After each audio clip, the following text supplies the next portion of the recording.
Big Boss contestant Vasanthi Krishnan కన్నడలో మోడలింగ్తో మొదలుపెట్టిన మన తెలుగు అమ్మాయి సిరిసిరి మూవలు అనే సీరియల్ ద్వారా తెలుగు ఇండస్ట్రీకి పరిచయమైంది. షార్ట్ ఫిల్మ్స్, వెబ్ సిరీస్తో పాటు చాలా మూవీస్లో కూడా నటించారు. బీబీ జోడీ డ్యాన్స్ షోలో బిగ్ బాస్ సీజన్ 6 కంటెస్టెంట్గా మంచి క్రేజ్ని సంపాదించుకుంది.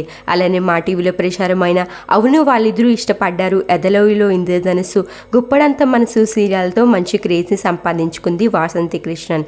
అయితే వాసంతి కృష్ణన్ పవన్ కళ్యాణ్తో కొన్ని సంవత్సరాలుగా ప్రేమలో ఉన్నారు. వీళ్ళిద్దరి ఎంగేజ్మెంట్ తిరుపతిలో చాలా గ్రాండ్గా జరిగింది కూడా. అయితే వీళ్ళు పెళ్లి జరగబోతుండగా వీళ్ళిద్దరూ పెళ్లి కూతురు పెళ్లి కొడుకుగా అయితే ముస్తాబయ్యారు. వాసంతి ఇంట పెళ్లి సందడి మొదలైపోయింది. ముందుగానే పెళ్లి పనులు ఇంట్లో మొదలు పెట్టేశారు. పెళ్లి కూతురు ఫంక్షన్లో వాసంతి కృష్ణన్ తన లుక్స్తో నెటిజన్స్ని ఫిదా చేస్తుంది. అలానే మెహందీ ఫంక్షన్ కూడా చాలా సింపుల్గా ఫ్రెండ్స్తో కలిసి ఫ్యామిలీతో కలిసి జరుపుకుంది వాసంతి కృష్ణన్. అయితే వాసంతి కృష్ణన్ పవన్ కళ్యాణ్కి సంబంధించిన కొన్ని బ్యూటిఫుల్ మూమెంట్స్ అయితే సోషల్ మీడియాలో బాగా వైరల్ అవుతున్నాయి. మీరు చూసేయండి.